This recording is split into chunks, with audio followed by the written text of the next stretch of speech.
So somebody asked, like, how do you value how do you value a storage facility? I mean, essentially, everybody says it's NOI and cap rate, but the truth is that the way you value it is based on your own risk level and like what you want to do with it. So it may not, it could be a low cap rate in a secondary or tertiary market. But the question is, can you raise the rates? I mean, can you value add the property? Can you add on? So really determining how you're going to evaluate the commercial property is key.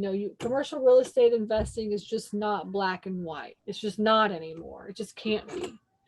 All right. So you have to make sure that you understand value add and opportunities.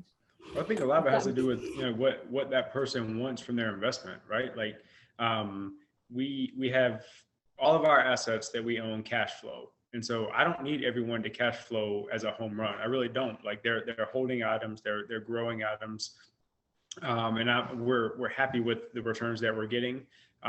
We think if everything goes right, we do feel that Florida is going to be a really strong cash flowing item. And once we add on to the second facility, I feel the same way about that one. The first facility, it is what it is. It's a small facility. I have no problems from it. Though, like the tenants there are extremely low maintenance. Every time someone moves out, I increase the rate $10 and I rent it to the next person. I have a waiting list of 3 people, so they pay on time, except for I got one guy who hasn't paid. The other ones pay on time. And so it requires literally, I think if I added up, it'd be less than 2 hours a month I spend on that facility. And so, even counting my boots on the ground person, I would say we spent 4 hours or 5 hours a month dealing with that facility, and that's it. So I don't need a ton of money out of that. It is doing what it's supposed to do. It's cash flowing and it's increasing in value. As Stacy said, I'm value adding in the sense that I've raised the rents, basically 20% across the board. I lost one person who was also actually moving out anyway, but I filled that unit. And so, it's what does that person want from their investment? And for me, I like investments that don't require a ton of time, that do make us money and continue to grow over time. And so that's why we're in self-storage. That's why we're in short-term rentals. And then another thing is that it just offered the opportunity of education to you.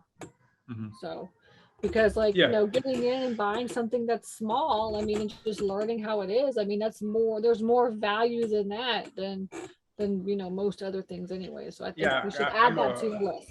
Yeah, I'm a risk-averse person, generally speaking. And so the fact that I was able to buy that facility, the small Tennessee facility, and kind of learn how things work, because you can read how everyone else does it, but that doesn't mean I'm going to do it that way. I mean, I think the way that Stacy and Pete do it is fantastic, and I've mimicked many of the things that they've done and do.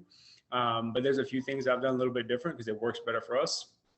But yeah, getting in and buying that facility and helping me learn on a small investment that if it goes wrong, I'm not going to die on. You mess up on an SBA loan, things go bad, right? And so my obviously goal is to learn how to run a facility well, and then value add the SBA one. And then 3 years later, because you have to keep the SBA loan for 3 years before, or you pay a stiff penalty to refinance earlier than that. So after 3 years, we'll see what the interest rate is at. We'll see what the property is worth. We'll see if we want to refinance and pull money out of it.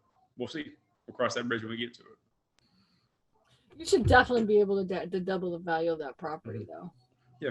Definitely. Back when I brought it to you way back, a long time ago now, you said, I think you should offer on this. And I said, I think I should too. And then I did. And then it took forever to get across the finish line, but we did. And now we're there, we're done with it, and that's good. And now it's just a matter of taking the next 90 days and, tightening it up, making it look better, on the book side. I mean, as far as cosmetically, if you've ever been in Middle Florida, it's just sand and concrete. So it's not going to look better in that regard. And that's fine, because nobody cares about that. They care, is there stuff there and can they pay for it? Yes and yes. Okay, great. That's good.